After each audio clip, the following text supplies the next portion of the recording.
Welcome to the training session on preparing and monitoring the club budget. Presented by Bridget Masters, Zonta Club of Greeley.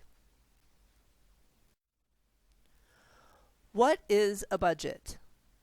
It is an estimate, often itemized, of expected income and expense for a given period in the future. Why is a budget so important? Budgeting allows you to create a spending plan for the club. It ensures that your club will always have enough money for the things that are needed. The place to start is to estimate the dues revenue for the club. Estimate the number of continuing and terminating members. Work with the membership committee to identify the goals for new members for the year.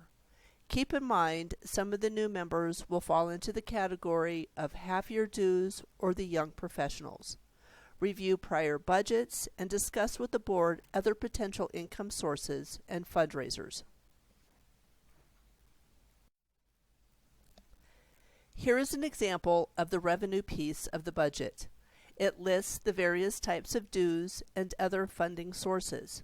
The amount of dues received includes the dues for the club, district, Zonta International, insurance, and fees. It is great if you can also list prior years to give a comparison. The budget for this training session assumes a September 30th month end.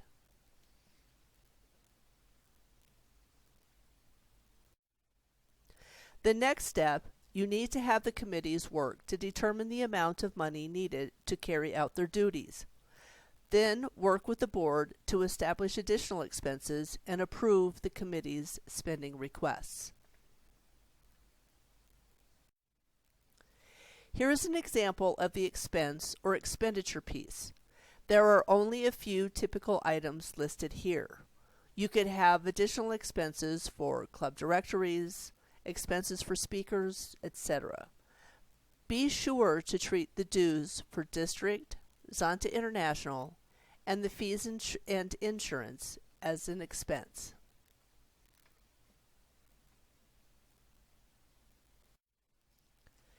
Here is the full budget for both the revenue and expenses.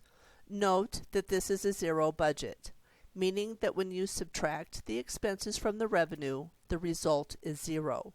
This is accomplished on this budget by the use of the reserve line item. It is always good to have an amount that is not specifically dedicated. This helps for unseen expenses or reduced revenue. It is also a good idea to have a column after the actual column that shows the amount the budget is over or under revenue and expenses. Also notice that this is the budget for the general fund. If your club is only a 501c4, then you need to have two budgets. One for your general fund, where you receive dues and pay all of your bills. Then you need a budget for your service fund.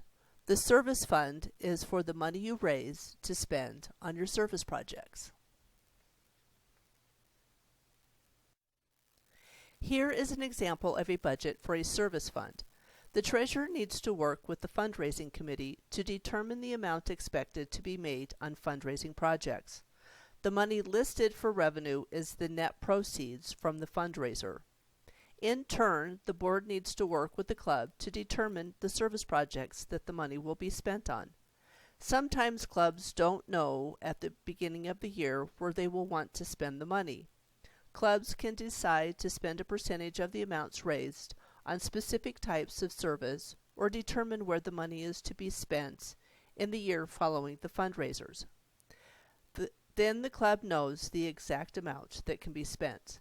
Please note that the first priority is that 33% of the fundraising dollars earned are designated to be sent to the Zonta International Foundation.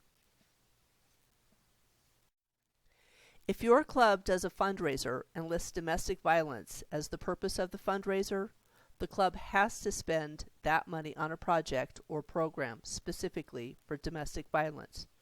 It is always good to have some non-specific fundraisers to give the club flexibility.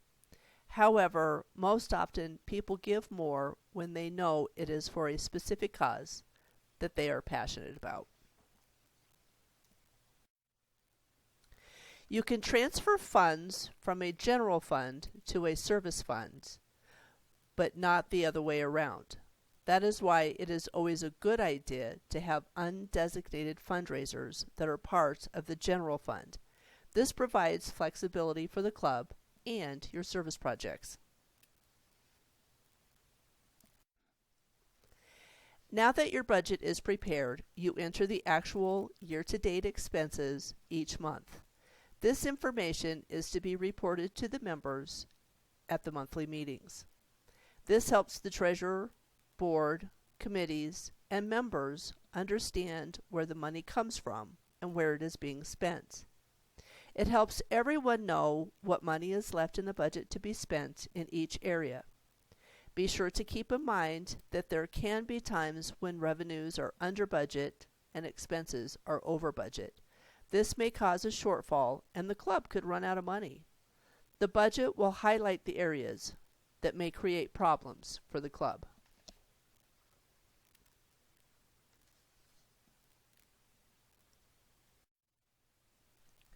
Your club is excited to start their special event. The first step must be a budget. Regardless of the event, the club needs to know the costs and the anticipated funds raised. The revenue for the budget of the fundraiser will depend on whether it is for a club fundraiser and managed by club funds or a service project and managed by the service funds. Of course, the goal is to make money from the fundraiser.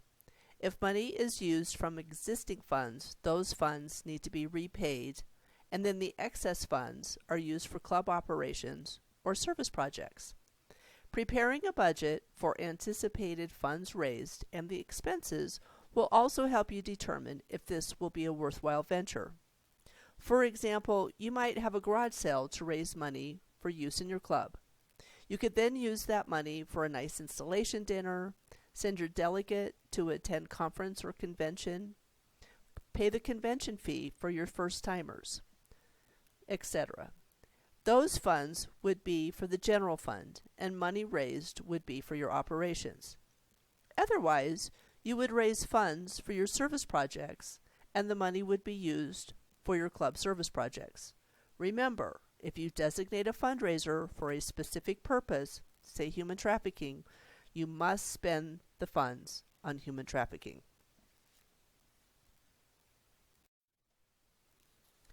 Often budgeting for a service or advocacy project is as simple as allocating the money from the service or club funds. Occasionally, projects can be large enough or long-term, and then budgeting is crucial to ensure proper funding is available. District conferences and area meetings should be break-even events. First, determine the expenses that will be required to hold the event. The next step is to estimate the number of attendees, and from there you can determine the amount that should be charged for each person for registration.